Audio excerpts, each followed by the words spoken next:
আওয়ামী লীগকে এই বিচারের মুখোমুখি হওয়ার আগে আওয়ামী লীগের আসলে ছাড় পাওয়ার কোনো সুযোগ নেই।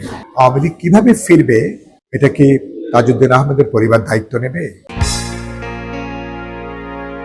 ইতিমধ্যে আমরা দেখতে পাচ্ছি যে অতীত আওয়ামী লীগ সরকারের অভ্যুত্থানের মধ্য দিয়ে বিদায় নেওয়ার পরে আওয়ামী লীগকে নিষিদ্ধ করবার নানা মহলের একটা জোর দাবির কথা আমরা দেখতে পাচ্ছি। আমরা মনে করি যে আপনি বাস্তবে এই একবিংশ শতাব্দীতে রাজনৈতিকভাবে কোনো দলকে নিষিদ্ধ করাটা সংকটের আসলে কোনো সমাধান করে না। এ পর্যন্ত বাংলাদেশের বা ইন্টারন্যাশনাল আমাদের যে এক্সপেরিয়েন্স, তাতে কোনো দলকে ব্যান করে বা কোনো দলকে নিষিদ্ধ করার মধ্য দিয়ে আসলে সংকটের সমাধান করা যায় না। অভিজ্ঞতাটা হচ্ছে বরঞ্চ এই ধরনের তৎপরতা উল্টো অনেক সময় বুমেরাং হয়ে দেখা দেয়, অনেক সময় তাদের ব্যাপারে পাল্টা একটা সহানুভূতি তৈরি করে। আর যেসব আপনি অভিযোগে নিষিদ্ধ করার প্রশ্ন থাকে, উল্টো দেখা যায় নিষিদ্ধ করার পরে অভিযোগ বা তাদের অপরাধগুলো অনেকাংশে ঢাকা পড়ে যায়। তো এগুলো হচ্ছে নানা অভিজ্ঞতা।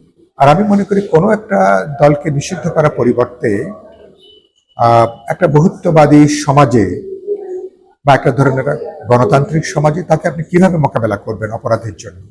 তাকে মোকাবেলা করবেন মতাদর্শিকভাবে, তাকে মোকাবেলা করবেন রাজনৈতিকভাবে, তাকে মোকাবেলা করবেন সাংগঠনিকভাবে। আমি মনে করি সেই প্রক্রিয়ার মধ্য দিয়ে ব্যাপারটা দেখা দরকার।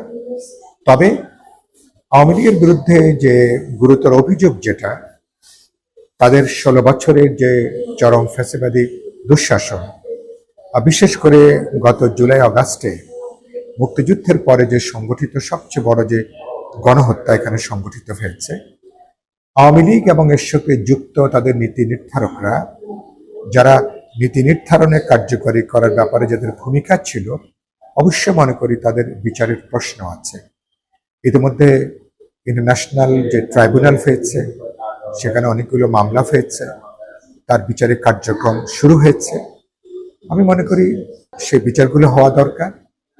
পাশাপাশি 16 বছরে আওয়ামী লীগ রাষ্ট্রীয় ক্ষমতাকে ব্যবহার করে গুম, খুন, সন্ত্রাস, অপরাধ এবং ইস্ট ইন্ডিয়া কোম্পানির মতন যেভাবে বাংলাদেশকে একটা লুটের বাজারে তারা পরিণত করেছিল, সেগুলোর সুনির্দিষ্ট বিচারের প্রশ্ন আছে। সুতরাং আওয়ামী লীগকে এই বিচারের মুখোমুখি হওয়ার আগে আওয়ামী লীগের আসলে ছাড় পাওয়ার কোনো সুযোগ নেই। আর যারা এটার সাথে যুক্ত, আমি মনে করি যে যারা খুনের অপরাধী, গণহত্যার অপরাধী, রাষ্ট্রীয় সন্ত্রাস, গুম খুনের যারা অপরাধী, রাষ্ট্রীয় তহবিল আত্মসাৎ বা লুটের সঙ্গে যারা যুক্ত, তাদের অপরাধের বিচার হওয়ার আগে তাদের কোনোভাবে রাজনীতিতে কোনো যুক্তি তাদের পুনর্বাসন করবার কোনো সুযোগ নেই। তবে এর বাইরে নির্দিষ্ট অপরাধের ধরুন যে ব্যক্তিরা আছেন, তাদের বাইরে আওয়ামী লীগ ভবিষ্যতে কিভাবে একটা গণতান্ত্রিক সমাজে ফিরবে বা একটা অন্তর্ভুক্তিমূলক সমাজে কিভাবে অংশগ্রহণ করবে, সেটা আওয়ামী লীগের অভিযুক্তদের বাইরে যারা আছেন তাদেরকে সেটা নির্ধারণ করতে হবে। আপনি খেয়াল করবেন, অভ্যুত্থানের 105 দিন পার হয়েছে, এখনো পর্যন্ত গণহত্যার ব্যাপারে আওয়ামী লীগের নীতি নির্ধারণী পর্যায়ে এখনো কোনো ক্ষমা প্রার্থনা নেই, কোনো আত্মধিক্কার নেই, কোনো অনুশোচনা নেই। এবং বরঞ্চ আমরা দেখছি দেশের ভিতরে, বিশেষ দেশের বাইরে থেকে অতীত সরকারের প্রধানমন্ত্রী শেখ হাসিনা বা তার ব্যক্তিবর্গরা প্রতিনিয়ত তারা যেসব উস্কানিমূলক বক্তব্য তারা দিয়ে যাচ্ছেন, এটা বরঞ্চ বাংলাদেশে আরো নানা ধরনের উস্কানি তৈরি করছে এবং এক ধরনের নাশকতা উস্কানি পরিস্থিতি তৈরি করছে। সুতরাং এই পরিস্থিতি চলতে থাকলে তো আওয়ামী লীগের আপাতত পুনর্বাসনের কোনো সুযোগ আমি দেখছি না।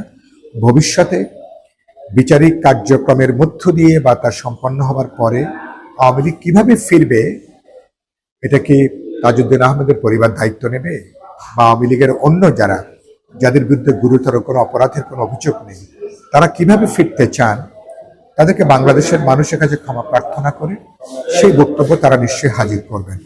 পরবর্তীতে রাজনৈতিক দল, ছাত্র জনতা, গুরুত্বপূর্ণ অংশীজন আলাপ আলোচনা করে পরবর্তীতে আওয়ামী লীগের ব্যাপারে আমার মনে হয় পরবর্তীতে হয়তো আরো সুনির্দিষ্ট সিদ্ধান্ত নেবার প্রশ্ন আছে।